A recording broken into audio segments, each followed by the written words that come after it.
황성주 생식으로 유명한 의료인 황성주 박사가 하와이에 리더십 교육을 받으러 갔다가 이제 리더십 교육을 받는 동안 머물 집을 렌트를 했습니다.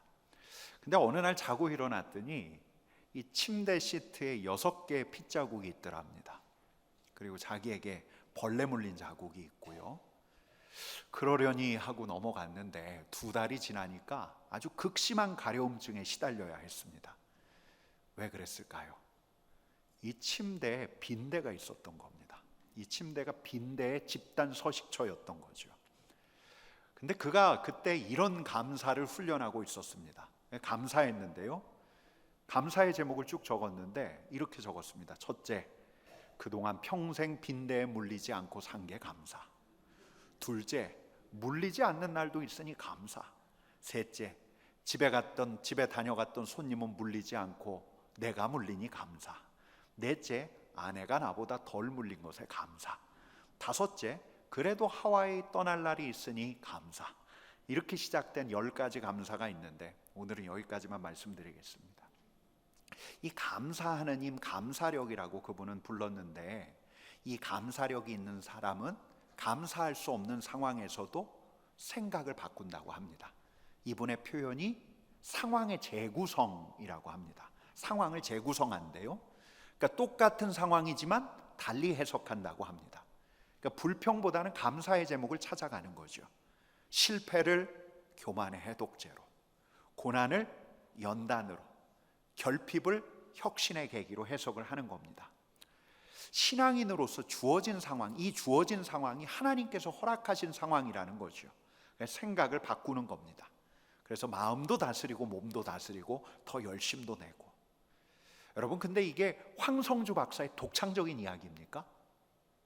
이게 황성주 박사의 독창적인 이야기가 아닙니다. 우리 신앙의 선배들도 이런 감사의 해석학, 감사의 프레임을 가지고 있었습니다.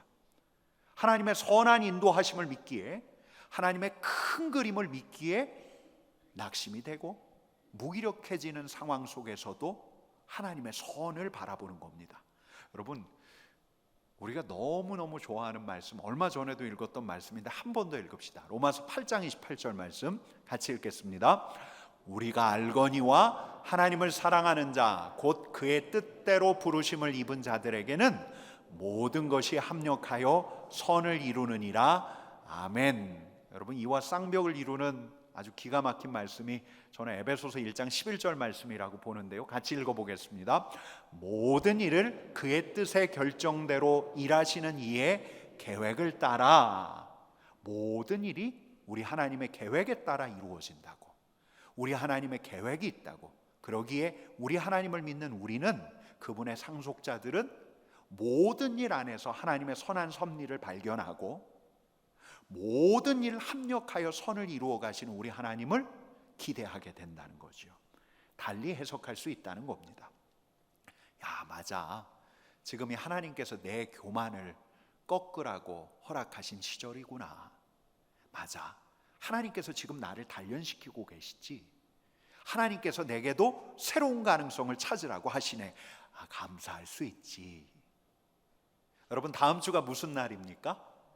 추수감사절입니다. 추수감사절. 여러분, 이 자리에 있는 모든 성도들에게 우리 하나님께서 감추어진 하나님의 선, 그 하나님의 선을 볼 수 있는 안목을 허락하시기를 축복합니다. 어려운 상황 속에서도 하나님의 선한 섭리를 발견할 수 있는, 상황을 재구성할 수 있는 주님의 사람들 되기를 축복합니다. 여러분, 근데 우리가 그 전에 짚고 가야 할 게 있습니다. 실패와 고난, 이런 결핍의 상황, 이런 상황에서도가 아니라 마땅히 감사해야 할 상황에서 우리가 감사하고 있는가? 보이지 않는 감사의 제목을 헤아리기 전에 보이는 하나님의 역사가 일어났을 때 우리가 진정 감사하고 있는가? 여러분, 오늘 본문은 우리에게 그걸 묻고 있는 겁니다. 여러분, 오늘 누가복음에서 10명의 나병 환자 중에서 몇 명만 주님께 돌아와서 감사했습니까? 1명만 했습니다. 1명. 마땅히 감사해야 할 내용을 감사한 게 딱 1명이었습니다. 여러분, 제가 이번에 이 말씀을 묵상하면서 이 10명이란 숫자가 괜히 나온 게 아니란 생각이 들었습니다. 3명 중에 1명이 아니고 7명 중에 1명이 아니고 10명 중에 1명입니다. 굳이 10명이라고 명기한 까닭은 대개가 이렇기 때문이 아닐까. 여러분, 10명 모두 자신의 운 때문에 치유받았다 생각하지 않았습니다. 하나님께서 그를 치유하셨다고 생각했습니다. 하나님께서 하셨다. 그러나 돌아와 감사를 드린 자는 단 한 사람뿐이었습니다. 여러분, 지난주에 겨자씨 한 알에 대한 믿음, 겨자씨 한 알의 믿음 말씀드렸습니다. 여러분, 그 믿음은 출처가 다른 믿음이라고 했죠. 내게서 생겨난 믿음이 아니라 우리 하나님께서 주신 믿음이라고 했습니다. 그 믿음을 행사하라고 했습니다. 여러분, 오늘 본문은 이 믿음을 행사한 이들의 이야기로 시작을 합니다. 갈릴리와 사마리아 지역, 그 경계 지역에 무리지어 있던 나병 환자들에게 어쩌다가 출처가 다른 믿음이 생겨났어요. 분명한 것은 그들이 예수님의 이적에 대한 그 소문을 들었고 이들에게 믿음이 생겨났다는 겁니다. 어떤 믿음? 저분이라면 우리를 고치실 수 있어. 저분이라면 우리를 깨끗하게 낫게 하실 수 있어. 그래서 그들은 예수님이 지나가시는 그 길목에서 예수님을 기다리고 있었습니다. 그리고 한 마을로 들어가는 걸 보고, 여러분, 우리 12절 13절 말씀 같이 읽어보겠습니다. 한 마을에 들어가시니 나병 환자 10명이 예수를 만나 멀리 서서 소리를 높여 이르되 예수 선생님이여 우리를 불쌍히 여기소서 하거늘. 여러분, 이 장면 금방 그려지시지요? 우리 주님께서 저만치 마을 안으로 들어가는 모습이 보입니다. 10명이 의논했을 겁니다. 이 나병 환자는 사람들에게 가까이 갈 수 없기에 예수님을 불러야 하는데 어떻게 할까 고민하다가 한 사람이 안을 냈을 겁니다. 내가 하나 둘 셋 할 때니까 우리 다 함께 일제히 소리 지르자. 하나 둘 셋. 예수 선생님 우리를 불쌍히 여겨주십시오. 예수 선생님 우리를 불쌍히 여겨주십시오. 여러분, 이 소리가 예수님의 귀에 가 닿았죠? 그러자 우리 주님께서는 뒤를 돌아보시고 그들을 보시고, 아마 우리 주님께서도 목청껏 말씀하셨을 겁니다. 가라, 제사장에게 가서 너희 몸을 보이라. 가라, 제사장에게 가라, 너희 몸을 보이라. 그러고 주님께서는 뒤를 돌아서 마을 안으로 들어가셨을 겁니다. 여러분, 그들에게 저분이라면 우리를 낫게 하실 수 있다라는 믿음이 생겼습니다. 그래서 그들은 믿음을 작동시켰습니다. 어떻게 해요? 소리를 질렀습니다.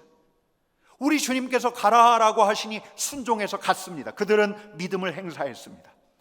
여러분, 이들이 가는 길에 어떤 일이 벌어졌을까요? 어떤 이는 문드러진 손이 펴졌습니다. 어떤 이는 코와 얼굴에 딱지가 젖어 있었는데 그 딱지가 떨어졌습니다. 어떤 이는 전신에 발진이 일어났었는데 이 발진이 가라앉았습니다. 어떤 이는 눈이 튀어나와서 눈을 감을 수가 없었는데, 여러분, 한센병균이 눈에 침투하면 이 눈이 튀어나오기도 한대요. 이 눈을 감을 수가 없다는 거죠. 근데 가다 보니 눈이 깜빡여지는 겁니다. 와, 눈이 감긴다. 눈꺼풀이 내려갑니다. 할렐루야였습니다. 여러분, 이들에게 어떤 일이 일어났습니까? 본문은 이렇게 이야기하고 있습니다. 같이 읽겠습니다. 그들이 가다가 깨끗함을 입은지라. 아멘. 여러분, 제가 이런 말씀 드린다 하더라도 저를 너무 신비주의자로 단정하지 않으셨으면 좋겠습니다. 공교롭게도 지난주에 제게 이런 일이 있었습니다. 수요일에 갑자기 발목이 아팠습니다. 너무 아팠습니다. 내가 어디 부딪혔나? 아니면 윤 목사님이 내 발목을 후려찼나? 그게 아니죠. 근데 왼쪽 뒤꿈치가 수요일 오후부터 아프기 시작하더니 저녁 때는 굉장히 아팠습니다. 이유가 뭘까? 성도들이 있는 데서는 제가 절뚝거리며 걸을 수 없어서 이렇게 인내하며 걸었는데 이 절뚝거리면서 걸을 수밖에 없었습니다. 그리고 목요일 아침에 새벽 예배 후에 기도하는데 이런 믿음이 생겨요.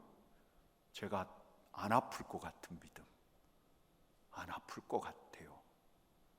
제가 질문 하나 드릴게요. 새벽 예배 저 기념관 5층에서 하는데 예배당 1층 목양실까지 새벽 예배 마치고 걸어오는데 제가 아팠을까요? 안 아팠을까요?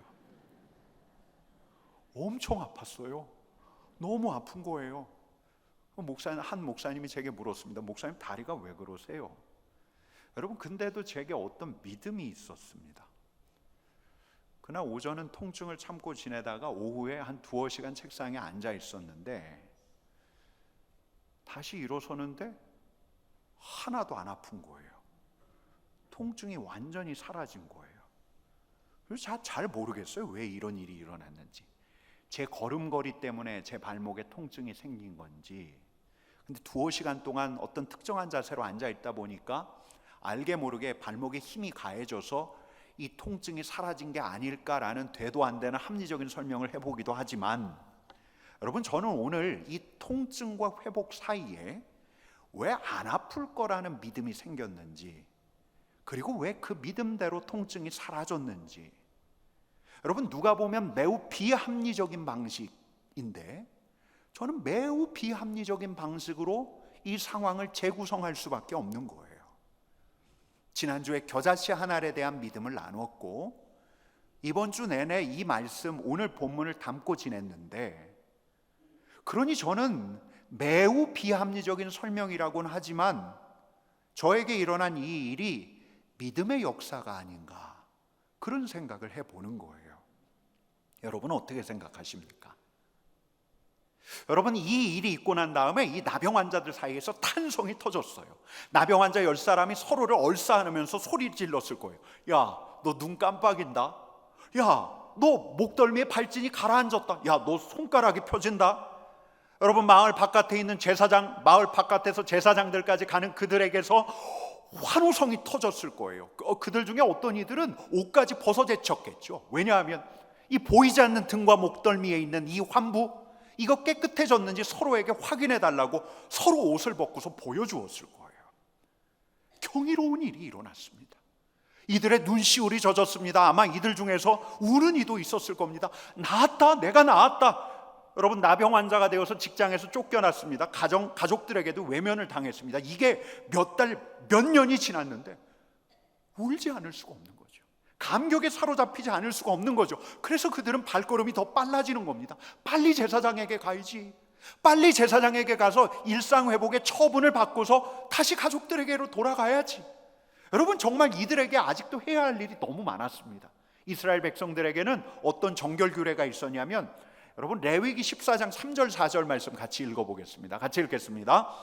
나병 환자가 정결하게 되는 날의 규례는 이러하니 곧 그 사람을 제사장에게로 데려갈 것이요, 제사장은 진영에서 나가 진찰할지니 그 환자에게 있던 나병 환부가 나았으면, 이렇게 시작을 하는데, 레위기 14장을 보면 이 나병 환자 정결 규례에 따르면 이들은 제사장에게 나았다는 처분을 받고 몸을 씻고 털을 밀고 진 바깥에서 일주일 동안 머물고 여덟째 날에 속건제까지 드려야 합니다. 여러분, 이 율법에 철저했던 이스라엘 백성들, 이 나병 환자들에게 아직도 할 일이 너무 많이 남아 있습니다. 그러니 빨리 가야죠. 빨리 가야죠. 제사장에게 빨리 가야죠. 숨가쁘게 뛰어가지 않았을까요? 근데 단 한 사람만 그 순간에 주님을 생각했습니다. 단 한 사람만 우리 주님께 돌아갈 생각을 했습니다. 15절 16절 말씀을 같이 읽어보겠습니다. 그 중에 한 사람이 자기가 낳은 것을 보고 큰 소리로 하나님께 영광을 돌리며 돌아와 예수의 발 아래 엎드려 감사하니 그는 사마리아 사람이라. 아멘. 여러분, 지난 목요일에 굉장히 사소하지만 기이한 일이 저한테 일어났을 때 제가 어땠을까요? 예배당으로 올라와서 우리 하나님의 영광을 찬양하며, 하나님, 기이한 일이 제게 일어났습니다. 다 나았습니다. 하나님의 영광과 존귀, 하나님의 놀라운 이적을 찬양합니다. 여러분, 제가 이렇게 했을까요? 에이, 나병도 아닌데, 살짝 아픈 건데 뭘. 여러분, 그렇게 말할지 모르지만, 제가 그렇게 변명할지 모르지만, 저는 제게 일어났던 이 어찌 보면 대수롭지 않은 일을 겪으면서 깨달은 게 있습니다. 왜 예수님에게 나간 사람이 단 한 사람뿐이었는가? 어서 빨리 일상으로 돌아갈 생각에 왜 예수님을 잊었던 사람이 9이나 되었는가? 마땅히 감사해야 할 일이라 생각하지만 마땅한 일마저 마땅하게 여기지 않습니다. 믿음의 역사, 우리 주님께서 하신 걸 알지만, 희미하게 그렇게라도 생각하지만 마땅히 드려야 할 감사가 지연될 때가 많습니다. 돌아갈 일상 때문에, 내가 지금 해야 할 분주한 일들 때문에 10번에 9번이 그렇습니다. 여러분, 주님이 말씀하십니다. 17절 말씀을 우리 같이 읽어보겠습니다. 10사람이 다 깨끗함을 받지 아니하였느냐? 그 9은 어디 있느냐?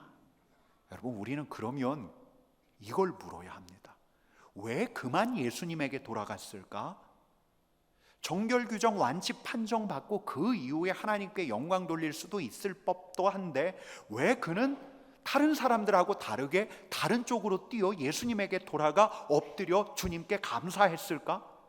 여러분, 왜 그랬을까요? 그가 감사할 줄 아는 사람이어서? 감사의 DNA가 있는 사람이어서? 이 사람이 사마리아 사람이어서?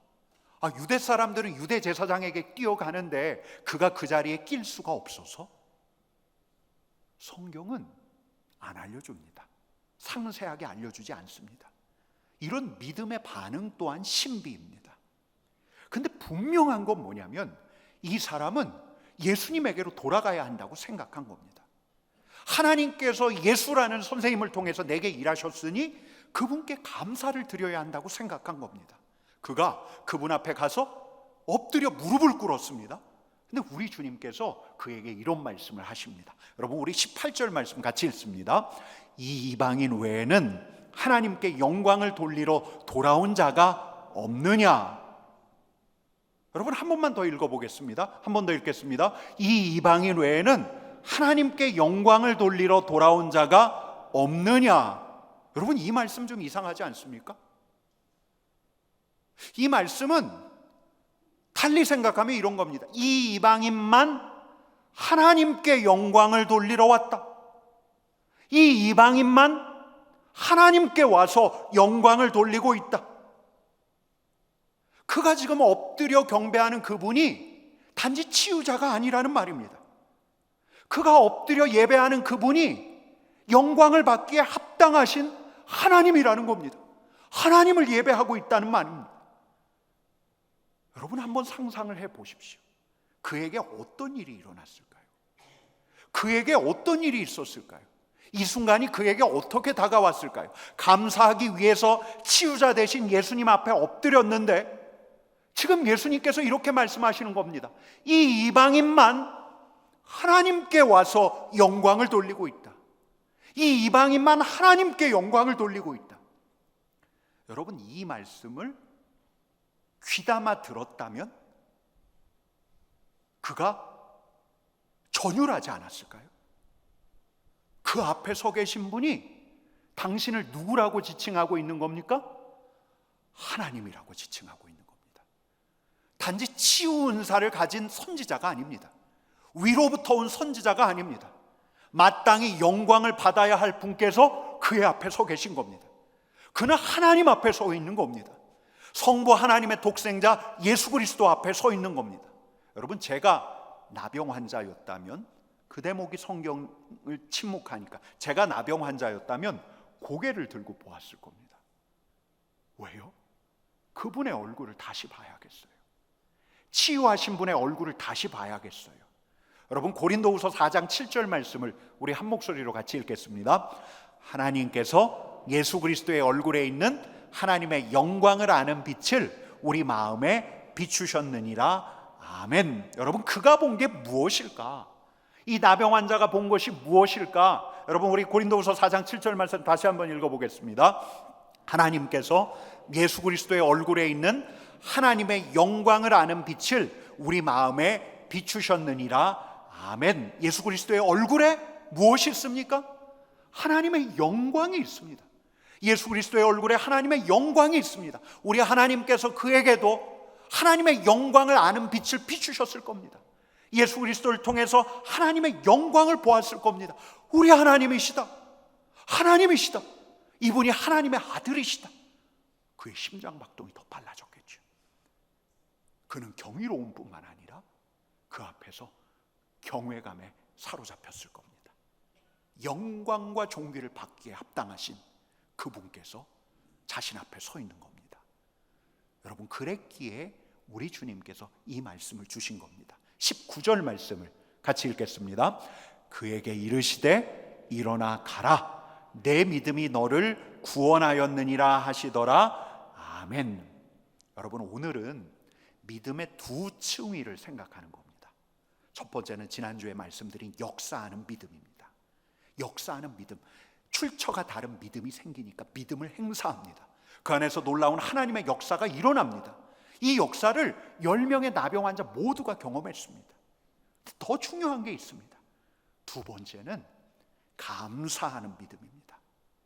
이 믿음의 역사에 대해서 감사로 반응합니다. 마땅히 감사해야 할 일에 마땅히 감사를 받아야 할 분을 찾아 감사를 올리는 겁니다. 이게 역사하는 믿음의 다음 단계, 감사하는 믿음입니다. 우리 한번 따라 합시다. 감사하는 믿음, 감사하는 믿음. 여러분, 믿음의 역사하고 감사는 분리될 수가 없습니다. 믿음의 역사를 일으키신 그분을 주목하는 믿음, 그분께 달려나가 그분께 영광과 존귀를 올리는 믿음. 여러분, 바로 거기서 그분께서는 영광을 받으시고 그분의 기쁨이 우리에게 흘러내려오는 겁니다. 바로 그 자리가, 그분께 영광을 돌리는 바로 그 자리가 그분의 영광을 누리는 자리라는 겁니다. 여러분, 그래서 우리 주님께서 그에게 이런 선포를 하신 겁니다. 우리 같이 읽어보겠습니다. 시작. 내 믿음이 너를 구원하였느니라. 아멘. 여러분, 다른 번역본, 영어 번역본도 마찬가지고 이게 내 믿음이 너를 살렸다라고 되어 있는데, 여러분, 저는 우리가 보고 있는 이 개역개정 성경이 이 대목을 아주 정확하게 번역했다고 생각합니다. 여러분, 바로 여기에 구원이 있습니다. 병이 낫는 것만 구원이 아닙니다. 육신이 깨끗해지는 것만 구원이 아닙니다. 그러면 9명 모두가 구원받았다고 할 수 있습니다. 그러나 구원은 그 이상입니다. 하나님 앞에 서는 겁니다. 영광의 주님과 새로운 관계를 맺는 겁니다. 영원한 영광으로 인도하는 그 길에 접어드는 겁니다. 여러분, 이후에 이 나병 환자가 어떻게 살았을까요? 평생 여호와 우리 하나님만을 앙망하며 살지 않았을까요? 평생 주님의 제자가 되어서 주님을 앙망하며 살지 않았을까요? 여러분, 지난해 어느 평일날 우리 교회 한 집사님이 교회에 오셨습니다. 수년 만에 오신 거라고 했습니다. 이날이 그분에게 굉장히 특별한 날이었습니다. 2016년에 대장암 수술을 받고 아주 지난한 투병 생활을 했는데, 그러고 바로 그날은 수술하고 5년이 지나서 의사로부터 완치 판정을 받은 날이었습니다. 코로나가 너무 극심했기에 이분도 감염 위험군이어서 예배당 출입이 자유롭게 할 수가 없었습니다. 근데 그날 이 집사님은 기다리던 완치 판정을 받았습니다. 병원 진료가 끝나자마자 예배당으로 오셔서 우리 하나님께 감사의 기도를 드렸습니다. 이 집사님은 누구에게 먼저 감사해야 할지, 누구에게 먼저 영광과 존귀의 찬양을 드려야 할지를 아는 분이었습니다. 여러분, 저는 믿습니다. 그렇게 감사의 고백을 드렸던 우리 집사님의 믿음을 우리 하나님께서 얼마나 귀하게 보셨을까. 이 빈 예배당에서 우리 하나님께 감사의 고백을 드릴 때 우리 하나님께서는 그의 감격에 젖은 기도를 들으셨을 뿐만 아니라 그분의 영광의 빛을 그에게 비추셨다고 저는 믿습니다. 여러분, 믿음이 역사를 일으킵니다. 믿음이 그분의 일하심에 이르는 길을 트게 합니다. 그러나 그분의 일하심에 반응하며 그분께 달려나가 찬송과 존귀를 받으실 그분을 높일 때에 우리는 그분과 새로운 관계에 들어갑니다. 그분의 영광에 이르는 길이 열리고 그분의 영광이 환하게 드러납니다. 여러분, 근데 저도 그렇고요, 이 자리에 있는 우리들은 주님의 은혜가 임하는 그 자리에 있었으면서도 아이러니하게도, 주님의 일하심을 보고서도 아이러니하게도 우리 주님께는 무심할 수가 있습니다. 세상에 내가 나았어, 기적이 일어났어, 세상에 우리 아들이 일어났어, 그 낙심했던 아들이 일어나서 다시 힘을 내서 나가고 있어, 너무 감사해, 너무 감사해. 사람들 앞에서 기적과 믿음의 역사를 간증하고 얼마나 감사한지 몰라. 감사라는 말이 사람들 사이에서 메아리치게 할 수 있을지 모르지만, 이 기적의 에피소드를 사람들 앞에서 자랑할 수 있지만 그러고 끝날 수도 있다는 겁니다. 우리 주님께서는 그 누구보다도 감사를 받기를 원하십니다. 영광과 찬송을 받기를 원하십니다. 그리하여 그가 다시금 하나님의 자녀임을, 그가 다시금 하나님의 사랑 안에 있는 자임을 우리 주님께서 깨우쳐 주시기를 원하고, 자신의 영광의 빛을 그에게 비추어 주시기를 원합니다. 그래야 그가 다시금 구원의 감격에 사로잡히는 것 아닐까요? 여러분, 내게 지금 감사할 일이 뭔가, 이 감사 제목 찾는 것도 중요한데 이거보다 더 중요한 게 누구에게 감사할 것인가입니다. 마땅히 감사할 일을 나에게 주셨을 때 마땅히 감사한 분께 달려가 그분에게 감사해야 합니다. 내게 크신 일을 행하신 그분께 엎드리고 그분께 영광을 돌릴 때 우리는 거기서 그분의 영광을 누릴 수가 있습니다. 여러분, 이거야말로, 이 놀라운 구원의 은혜야말로 우리에게 더 큰 감사의 제목이 되지 않습니까? 여러분, 제게도 잊을 수 없는 순간이 있어요. 선교 현장에 가면 정말 팀원들 모두가 이건 하나님의 은혜가 아니고서 하나님께서 일하셨다, 아무도 부인하지 못하고 하나님께서 일하셨음을 고백하는 순간이 있던 바로 그날이 딱 되면, 그날이 이제 마무리가 되면 저녁 기도회가 분위기가 어떨까요? 분위기가 다릅니다. 그 예배하는 분위기가 다릅니다. 찬양으로 뜨거워집니다. 정말 빡빡한 일정 때문에 녹초가 된 줄 알았던 우리 팀원들에게서 희열이 느껴지고 기쁨이 돋아나는 걸 봅니다. 여러분, 근데 바로 그날 또 다른 은혜가 임합니다. 야, 우리가 해냈지 이런 감사로 예배를 시작하다가 결국은 중간에는 야, 이 은혜 하나님이 주셨지, 이런 고백을 하게 되고, 이 은혜 하나님이 주셨지, 이 고백을 지나서 야, 하나님이 정말 우리를 사랑하시네, 하나님께서 우리를 기뻐하시네, 우리가 하나님의 기쁨이 되었네. 여러분, 이런 고백으로 끝나고 맙니다. 그러다 보면 정말 우리 주님께서 하셨던 이 말씀이 떠오릅니다. 누가복음 10장 20절 말씀 같이 읽어보겠습니다. 그러나 귀신들이 너희에게 항복하는 것으로 기뻐하지 말고 너희 이름이 하늘에 기록된 것으로 기뻐하라. 아멘. 여러분, 이 말씀을 우리 주님께서 언제 주셨냐면 70인 제자를 주님께서 유대 갈릴리 지역으로 파송하시면서 그들에게 능력도 주시거든요. 그들이 하나님의 일하심의 현장을 목도하고 돌아옵니다. 얼마나 기뻤는지. 주님, 제가 명했더니 귀신 떠나갑니다. 주님께서 놀라운 일들 하는 그 현장에 저희로 있게 하셨습니다. 기뻐하면서 막 보고를 합니다. 그러자 우리 주님께서 뭐라 말씀하십니까? 야, 그런 걸로 기뻐하지 마. 너희 이름이 하늘에 기록되어 있는 걸로 기뻐하면 돼.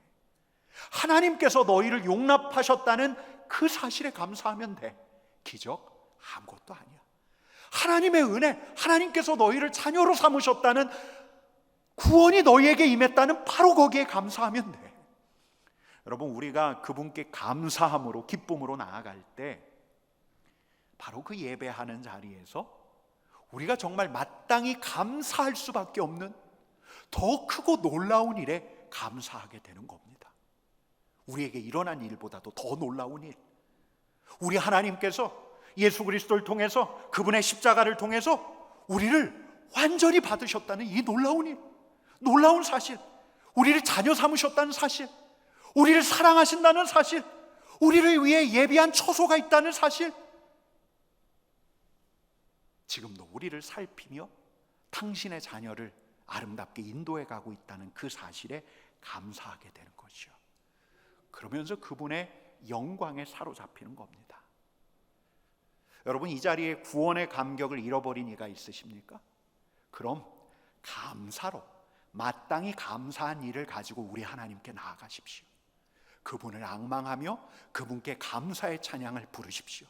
사람들 의식하지 않고 우리 주님을 높이고 높이는 감사의 고백을 올리는 바로 그 자리에서 우리 하나님께서 우리를 받으셨다는, 예수 그리스도의 십자가로 말미암아 우리가 하나님의 자녀가 되었다는 이 놀라운,